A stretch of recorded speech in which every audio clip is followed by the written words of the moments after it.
किसान साथियों, आज हमारे साथ स्टूडियो में है डॉल्फिन इंस्टीट्यूट के सह प्राध्यापक डॉक्टर CS पांडे।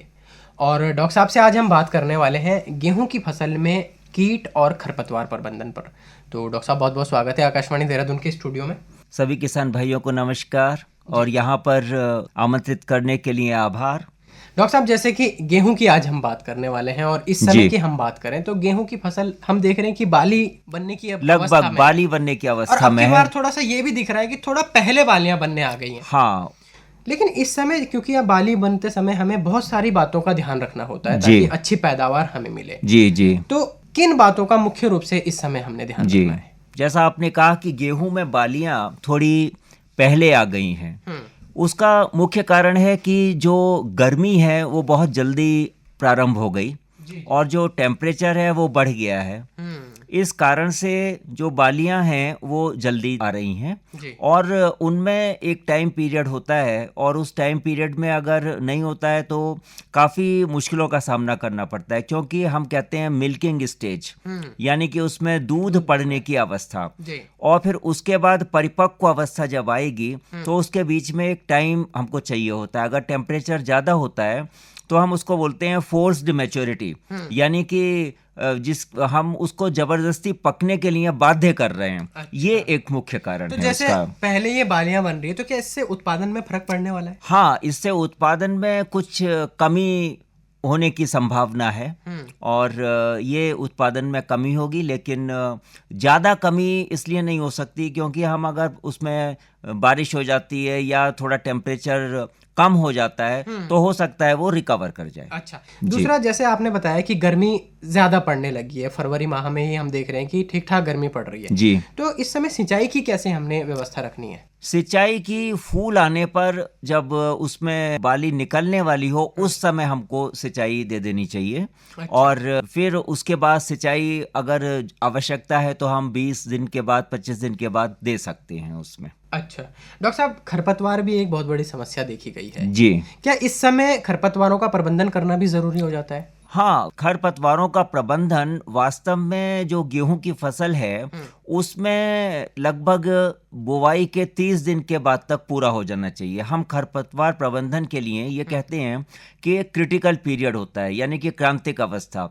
अगर तब तक हमने खरपतवार का प्रबंधन कर लिया तो जो गेहूं की फसल होती है वो अपना ग्रोथ ले लेती है पूरा, और इस कारण से खरपतवार फिर कम हो जाते हैं। तो लगभग 30 दिन 45 दिन तक हमको खरपतवार प्रबंधन कर लेना चाहिए। अच्छा, और क्योंकि इस समय जब फसल धीरे धीरे पकने की अवस्था की तरफ जाएगी तो हम देखते हैं कि कुछ कीटों का भी आक्रमण हम देखते हैं। हाँ, यदि हम खरपतवार का प्रबंधन कर लेते हैं तो ये कहा जाता है खरपतवार जो है वो लगभग 40-45% यील्ड का रिडक्शन करते हैं, मतलब पैदावार को कम करते हैं। तो अगर हमने खरपतवार प्रबंधन कर लिया तो हमारी उतनी पैदावार बढ़ जाएगी। जी। और जो कीट हैं वो भी कुछ ऐसे होते हैं जो खरपतवारों पर आते हैं। सबसे पहले हम खरपतवार के विषय में ये जानना चाहेंगे कि जो खरपतवार हैं वो हम 3 कैटेगरी में बांटते हैं। पहला है कि चौड़ी पत्ती वाले खरपतवार, दूसरा है नैरो लीफ जिसको हम सक्रिय पत्ती वाले खरपतवार कहते हैं, और तीसरा है कि दोनों ही खरपतवार हमारे खेत में हों। यदि हमारे खेत में खरपतवार चौड़ी पत्ती वाले हैं तो हम एक केमिकल होता है मेट सल्फ्यूरॉन मिथाइल, हम इस मेट सल्फ्यूरॉन मिथाइल का 20% WP है जो कि लगभग हम 25 ग्राम पर हेक्टेयर के आधार पर दे देते हैं। तो खरपतवार इससे हो जाते हैं, कंट्रोल हो जाते हैं, इसका नियंत्रण हो जाता है। और मान लीजिए अगर नैरो लीफ वाले हैं तो हम क्लोडिनोफॉप प्रोपाइगाइल को ले सकते हैं जिसकी मात्रा 400 ग्राम प्रति हेक्टेयर है। और यदि नैरो लीफ और ब्रॉड लीफ यानी कि सक्रिय पत्ती वाले और चौड़ी पत्ती वाले दोनों ही खरपतवार हैं तो टोटल नाम का एक केमिकल इस समय बाजार में उपलब्ध है जो कि सल्फोसल्फ्यूरॉन और मेट सल्फ्यूरॉन मिथाइल का मिक्सचर है। इसकी हम 40 ग्राम मात्रा प्रति हेक्टेयर की दर से डाल सकते हैं और लगभग 800 लीटर पानी 1 हेक्टेयर में डालें। और ये ध्यान रखें कि जो हमने पानी डाला है और जो हम खेत में जा रहे हैं तो लगभग 24 घंटे तक हम उस खेत में ना जाएं, जिससे कि जो लेयर बनती है सॉइल के ऊपर वो डिस्टर्ब ना हो। और यदि हम पुराने हर्बिसाइड की बात करते हैं तो उसमें एक 2,4-D है और जिसकी मात्रा लगभग 625 मिलीलीटर के आधार पर 1 हेक्टेयर में बताई गई है। जी डॉक्टर साहब, जैसे हम खरपतवार नाशियों का इस समय इस्तेमाल करते हैं तो क्या ये हमारी गेहूं की फसल को भी प्रभावित करता है? अक्सर कई बार हमने ऐसा देखा है। जी, गेहूं की फसल को आप ये कहें कि उसकी पैदावार या यील्ड का रिडक्शन हो जाता है, ऐसा नहीं है। उसमें एक जो खरपतवार नियंत्रण अगर हम करते हैं तो एक फाइटोटॉक्सिसिटी नाम की चीज आती है, जिससे कि पौधे की पत्तियां पीली पड़ जाती हैं या पौधा बौना रह जाता है जी। थोड़े समय के लिए, फिर उसके बाद वो रिकवर कर जाता है, उसके बाद उसकी ग्रोथ अच्छी होने लगती है। ऐसा नहीं है कि वो पूरा का पूरा खेत जल जाएगा, ऐसा नहीं है। ये पहली बात है। दूसरी बात यह है कि किसान भाइयों को ये ध्यान रखना चाहिए कि जितनी मात्रा की संस्तुति दी गई है, यानी कि जो रिकमेंडेड डोज है, उससे कम या ज्यादा ना करें। अगर होता यह है कि किसान भाई ज़्यादा डाल देते हैं और सोचते हैं कि ज़्यादा डाल देंगे तो ज़्यादा खरपतवार नियंत्रण हो जाएगा, परंतु ऐसा नहीं होता। ये ठीक ऐसे है जैसे डॉक्टर हम लोगों को जब बीमार होते हैं तो दवाई देता है। जितनी दवाई कही गई है, जिस समय कही गई है, उतनी ही खाते हैं हम लोग, तो ही बीमारी का इलाज होता है। तो हम यही कहेंगे कि जो रिकमेंडेड डोज है उतनी डोज पर ही यूज करें किसान भाई, उससे ज़्यादा या कम ना करें। जी डॉक्टर साहब, खरपतवारों के बारे में काफ़ी विस्तार से आपने बताया कि किस तरह से हम इनका नियंत्रण कर सकते हैं। अच्छा, इसी तरह कीट भी हमारी फसलों में जी, इसी तरह हमारी फसलों में कीट हैं और कीट में मुख्य जो कीट है वो दीमक है। अच्छा, दीमक आता कहाँ पर है? दीमक आता है रेतीली जमीन में। और दीमक एक सोशल इंसेक्ट है। इसका अर्थ ये हुआ कि दीमक के पास वर्कर भी होते हैं, दीमक के पास जो रक्षक होते हैं वो भी होते हैं, जैसे हम सोल्जर बोलते हैं, और क्वीन भी होती है, किंग भी होता है, वो सब दीमक में होते हैं। और दीमक बहुत ही ज़्यादा नुकसान पहुंचाता है। लेकिन अगर हम उसको सबसे पहले हम सोइंग से देखें, अगर हमारे पास जो वीट का सीड है उसको हम क्लोरपाइरीफॉस नाम की एक दवा आती है, अगर हम 4.5 मिलीलीटर प्रति किलोग्राम के आधार पर सीड ट्रीटमेंट कर दें तो दीमक की समस्या बहुत कम हो जाती है। और इस प्रकार से अगर हमारी खड़ी फसल है मान लीजिए तो हमको क्लोरपाइरीफॉस यूज कर सकते हैं।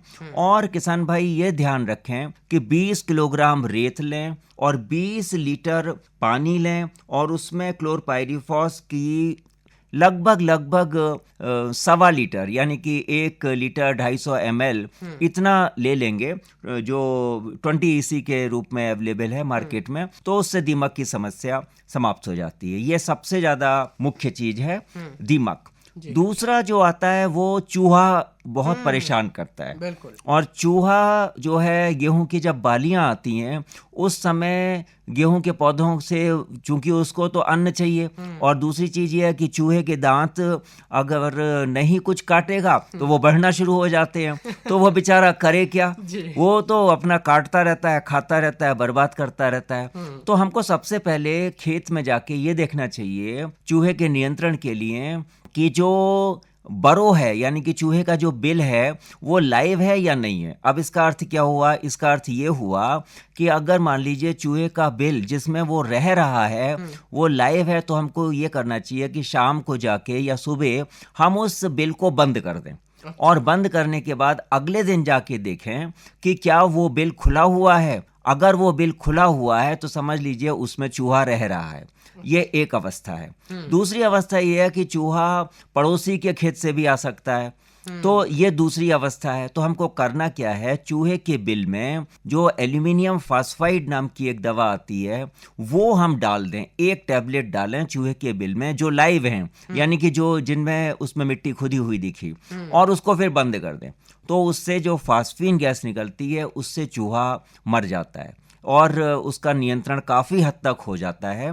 ये हमको चूहे में देखना चाहिए। इसके अलावा जी। जो दूसरा कीड़ा आता है वो एक चेपा नाम का कीड़ा आता है। उसमें हमें क्या देखना चाहिए कि अगर मान लीजिए 12% हमारी जो गेहूं की बालियां हैं वो प्रभावित हो गई हैं और चेपा कीड़े की 10 संख्या है बालियों के ऊपर, तो हमको उसका नियंत्रण करना चाहिए। हम इसको इकोनॉमिक थ्रेशोल्ड लेवल बोलते हैं, ETL। और केमिकल से अगर हम यूज़ करेंगे तो फेनिट्रोथ्रियोन नाम की एक दवा आती है जो कि 25 EC की है और 250 लीटर पानी में 250 मिलीलीटर उतना ही घोल करके अगर हम उसको छिड़कें तो निश्चित रूप से हमें चेपा जो है वो नियंत्रण में हो जाएगा। जी। तो इस प्रकार से दूसरी दवाइयाँ भी काफ़ी हैं, जैसे मेलाथियोन है, डाइमिथियोएट है, लेकिन जो सबसे इफेक्टिव बताई है, सबसे अच्छी बताई है, वो फेनिट्रोथ्रियोन बताई गई है। 250 ml लें और 250 लीटर पानी लें और उसका छिड़काव करते हैं। जी। डॉक्टर साहब, ये तो रसायनों की हमने बात की, लेकिन आज हम देख रहे हैं कि जैविक की तरफ भी हमारे किसान साथी बढ़ रहे हैं। जी। तो क्या जैविक तरीके से भी इनका प्रबंधन किया जा सकता है? जैविक तरीके से इनका प्रबंधन किया जा सकता है और जैविक तरीके से प्रबंधन करने के लिए हमें शुरुआत से ध्यान देना होगा। जैसे ब्यूवेरिया बेसिनिया है, उसका प्रयोग हम कर देते हैं, और ट्राइकोकार्ड्स हैं उनका करते हैं, या हम जो देखते हैं कि वहाँ जो हमारे कीड़े हैं येलो ट्रैप्स है, यानी कि पीली एक पत्ती जैसी आती है और सोलर येलो ट्रैप्स होते हैं, तो उनको हम अगर प्रयोग करते हैं और उनमें पानी भरा हुआ होता है तो जो कीड़े होते हैं वो आकर्षित होते हैं और आकर्षित होने से पानी के अंदर गिर जाते हैं और वो मृत्यु हो जाती है, यानी कि वो कंट्रोल हो जाते हैं। दूसरा तरीका ये है कि कई ऐसे किसान मित्र जो कीट हैं उनका हम प्रयोग करें। जैसे लेडी बर्ड बीटल है, उसका हम प्रयोग कर सकते हैं, लेस विंग्स है, ड्रैगन फ्लाई है। और हम ये ना सोचें कि जो भी कीड़ा हमको दिख रहा है वो हानिकारक है। हानि पहुंचाने वाले कीड़ों को अलग रखना पड़ेगा और जो हमारे मित्र कीट हैं, किसान भाइयों को ये समझना पड़ेगा कि कौन कौन से मित्र कीट हैं और उनका आइडेंटिफिकेशन देखना पड़ेगा। तो अब मतलब उसको पहचानना पड़ेगा और उससे उसकी संख्या को बढ़ाना पड़ेगा। इस तरीके से हम उसका प्रबंधन कर सकते हैं। जी। तो डॉक्टर साहब, अंत में कोई मैसेज आप हमारे किसान साथियों तक पहुंचाना चाहें अच्छे उत्पादन के लिए, क्या कहेंगे आप? जी, अच्छे उत्पादन के लिए कृषक भाइयों को मैं यही कहना चाहूँगा कि वो अपनी फसल का ध्यान जब बिजाई करते हैं यानी कि सोइंग करते हैं तब से लेके हार्वेस्टिंग तक उनको पूरा ध्यान रखना चाहिए। और जब उसको आवश्यकता हो पौधे की, क्योंकि पौधा एक छोटे बच्चे की तरह होता है, अगर उसका ध्यान शुरुआत में रखा और अंत तक हमने रखा तो हमको निश्चित रूप से काफ़ी अच्छी फसल का उत्पादन मिलता है। जी। तो डॉक्टर CS पांडे, आज आप आकाशवाणी देहरादून के स्टूडियो में आए और बहुत ही महत्वपूर्ण बातचीत आपके साथ हुई कि किस तरह से गेहूं की फसल में हम खरपतवार और कीटों का प्रबंधन कर सकते हैं। स्टूडियो में आने के लिए आपका बहुत बहुत आभार। आपका भी धन्यवाद। सभी किसान भाइयों को नमस्कार।